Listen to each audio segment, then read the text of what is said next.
Hello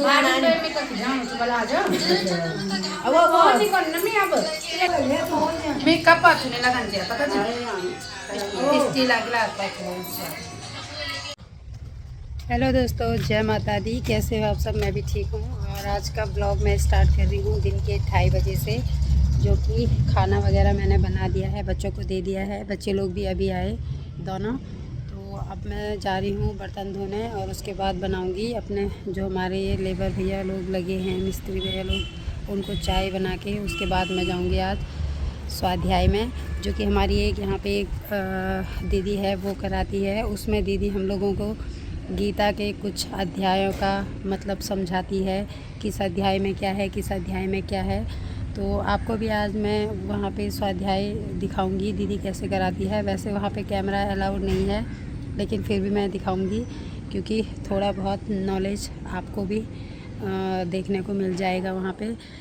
वैसे मैं जाती बहुत कम हूँ वहाँ पे, जब टाइम लगता है तब जाती हूँ, लेकिन आज मैं टाइम निकाल के जाऊँगी और पहले इनको चाय वगैरह बना लेती हूँ। वहाँ पे हमारी बहुत सारे दोस्त लोग आते हैं।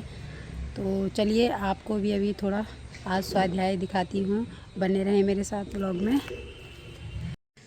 बाकी से धूप आप देख सकते हैं कितनी तेज़ धूप लगी है, बहुत अच्छी धूप लगी है आज, ये देखो।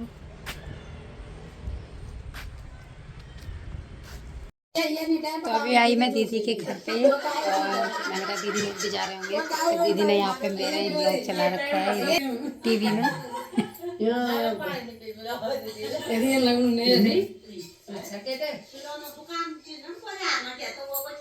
ये देखो दोस्तों, ऐसी गुड़िया, ऐसी डॉल है, ऐसा लग रहा है सच में उसकी लड़की है।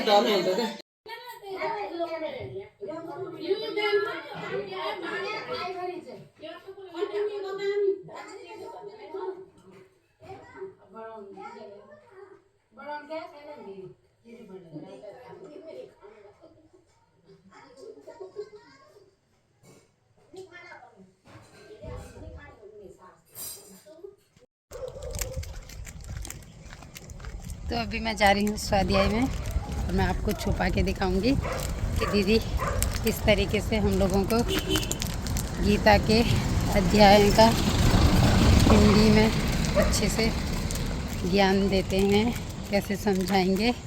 तो चलिए दोस्तों, अभी मुझे लग गई है भूख और मैं लाई हूँ अपने लिए नमकीन, पहले इसको खा लेती हूँ।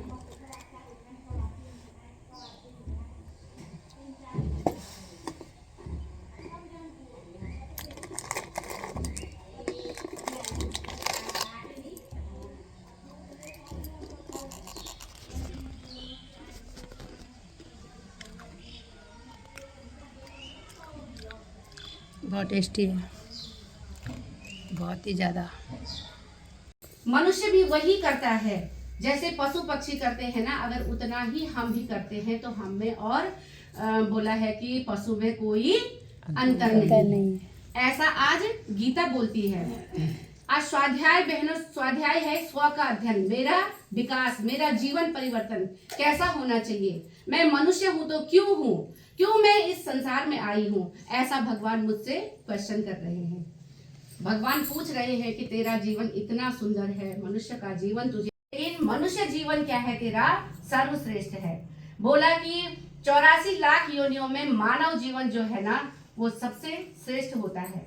और बोला मनुष्य ही विचार कर सकता है और उस मनुष्य को ही बुद्धि भगवान ने पशु पक्षी से भी ज्यादा दी है, लेकिन हम विचार नहीं करते हैं कैसा मेरा जीवन होना चाहिए, कैसे मुझे बनना चाहिए, इस पे मुझे विचार नहीं आता है, क्योंकि मैं भी खाता पीता भोगने के लिए ही इस दुनिया में हूँ। मुझे लगता है कि ये वैभव ही मेरे लिए है, बस इससे ज्यादा मुझे कुछ नहीं करना है। लेकिन भगवान पूछ रहे हैं ना कि तुझे मैंने इतना सुंदर जीवन दिया है, हाथ दिए, पांव दिए, सब कुछ दिया, तुझे इतना अमूल्य जीवन दिया है। इस ग्रस्त जीवन में रह करके भी बोला है भगवान ने कि इस जीवन में रह करके भी तुझे थोड़ा भगवान का मनन चिंतन करना है।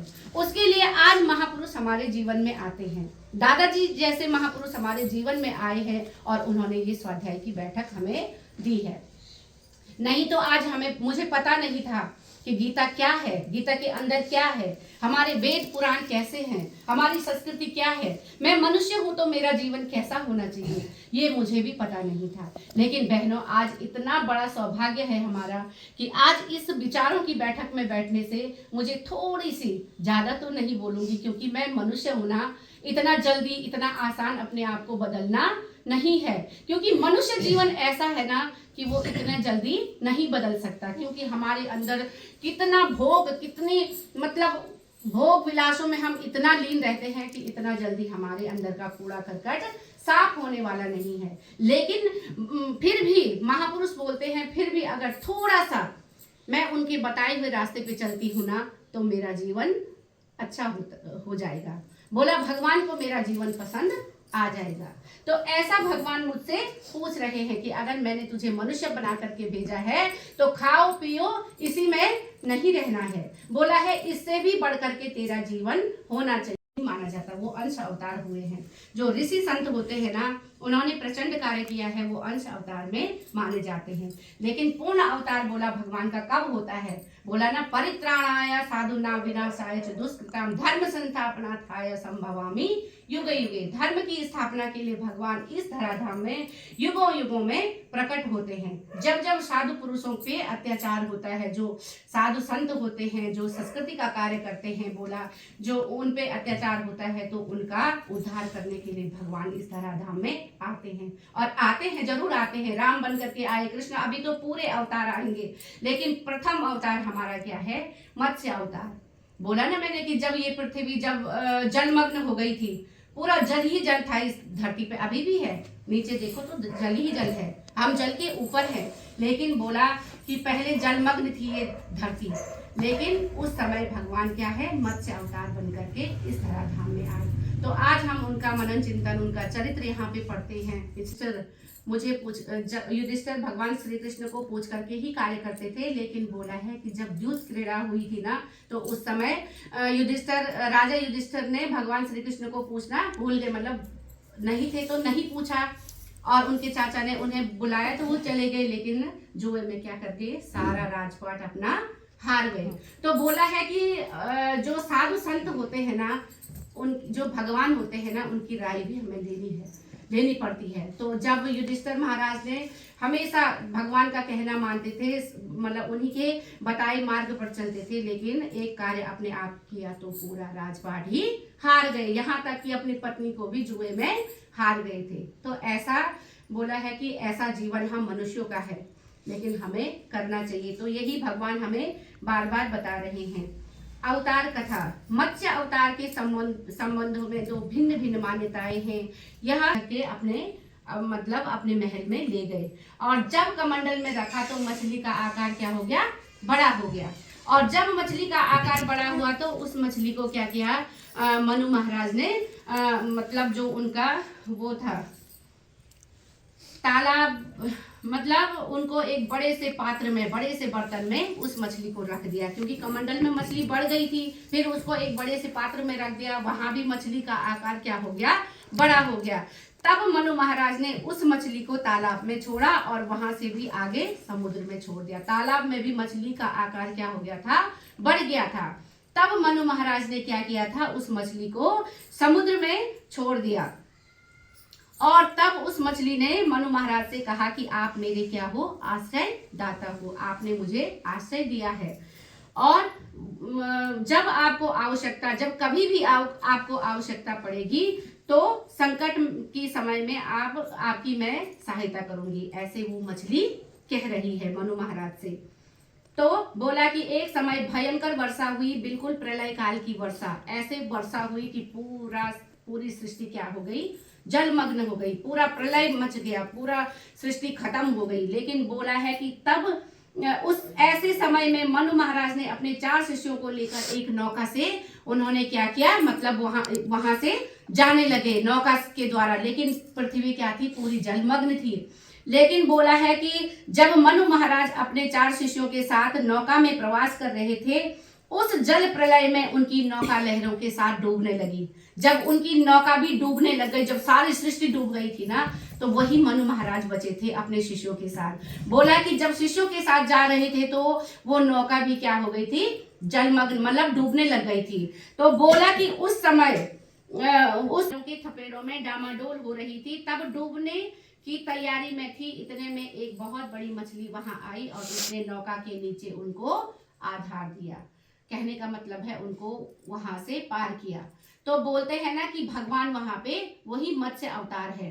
बोला है कि वही मछली का अवतार लेकर के भगवान आए और मनु महाराज की रक्षा करी, क्योंकि अगर उनकी रक्षा नहीं करते तो ये सृष्टि फिर से उत्पन्न कैसे होती, क्योंकि सारी सृष्टि तो जलमग्न हो गई थी। लेकिन बोला है कि मनु महाराज की जब ऐसे करके भगवान ने मत्स्य अवतार में आकर के भगवान मछली का, जबकि मछली कितनी सी होती है, छोटी सी है ना, मछली तो छोटा जीव है, लेकिन बोला है कि भगवान तो ये सृष्टि में जितना भी है उन सब में भगवान ही विराजमान है।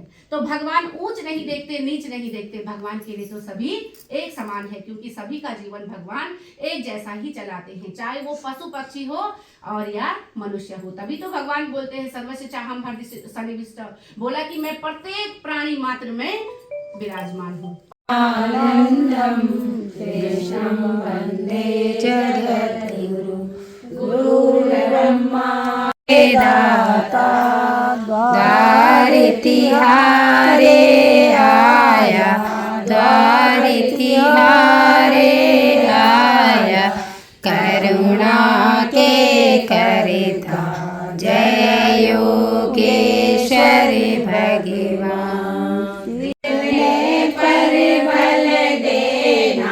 थकने पर बल देना तू शक्ति दाता जय योगेश्वर भगवान। और भी नहीं क्या है भाई, कुछ नहीं और भाई। ये सर तो दिखता ना बोल कते अच्छी बोली थी ले तो मां का समझते तो ब्याज भी फेल करे ली भगवान का सच को ना वन के में कभी ऑन नहीं ना, लेकिन जब आया ना तो इतनी अच्छू लगन, मतलब नहीं सुन में खूब मजा अरे कभी टाइम निकाल पड़ने क्या कर सकते हम, ज्यादा निकल 1 घंटा तो हम बैठ सकते हैं हफ्ता में, पर लेकिन मैं तो कुछ नहीं हो भाई, गति शून्य है, हम मति शून्य है, गति शून्य मति शून्य, कुछ नहीं आता, लेकिन भगवान खाली बैठना चाहिए ना। इतने कम तो इतनी सिखाने यार लोग को इतनी नॉलेज देनी। हमारी दीदी जी भी आ रखी है यहाँ पे। दीदी बार बार क्यों छुपाती है आप? नहीं मैं दीदी इधर देखिए। लेकिन ना बड़े हम सीख अभी भी पढ़ना, हम तो बहुत बड़ी बात से करनी जीवन में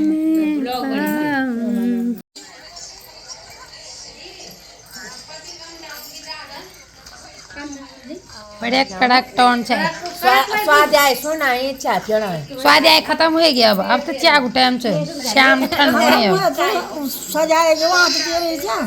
सुबह शाम अब ठंड हो चाय। हाँ वो आप हो चाय पे ना ना ना मैं बिल्कुल नहीं चाय म्यू ना बढ़ाए दीदी अंगूठी तो ना तो सब जगह ठीक है, अंगूठी तो क्या नहीं चलाए चाहे तो कुछ भी हो। यहाँ भी पिए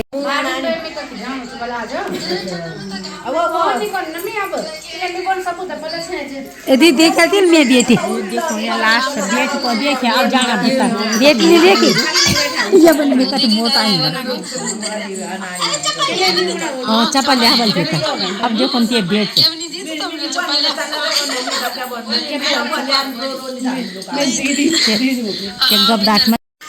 यहाँ पे दीदी के भगवान जी हैं, ये देखो माता रानी।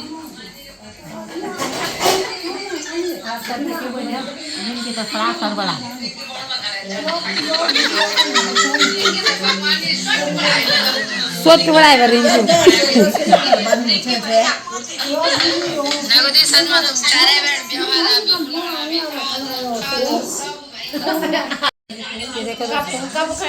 सब कुछ चाय आ गई है यहाँ पे।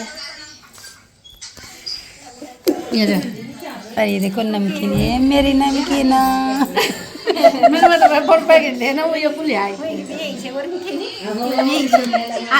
जे में कौन सा आगे तक एडी बड़े जो चाहिए फोन वाल तो खत्म हो ए भाभी अरे जल से प्यार ना अरे बढ़िया दूध के बड़ाई में ये था दूध के बड़ाई में अच्छा ये वो कौन दीदी ले तुम अपनी की चाय ए राम जी बिल्कुल नहीं चाहिए मेरे पता भी है मेरे बोल में 4 दिन लगा अपने खाए कुछ ना खाए हम वन ऑर्डर तुम देखा ए भाभी आओ ना वो दीदी को रावण करना दे अरे कुछ नहीं बोल ए ये बस ये खानी नहीं कब पाछो नहीं लगाने आदि मिष्टी ला गिलास का गरम रहने हो कच्चा चाय झालो ना तुम ता ये मैं तो मोटो ना खाए मैं मोटा हूं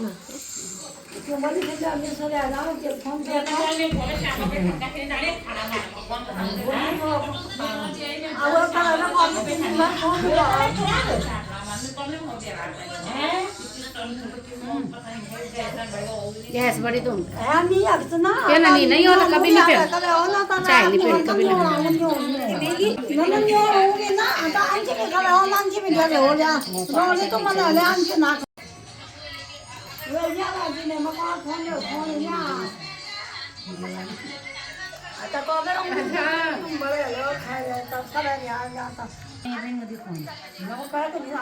सविता दीदी कुछ बोलना चाह रहे हैं सविता दीदी कुछ बोलना चाह रहे हैं बोलिए ब्लॉग में बोलिए दीदी के लिए नहीं आई ना हो तुम ना रोड आराम से बना दे दीदी काम तो नंदू भी नीचे पता कि अरे दीदी और दिन आई ना आजकल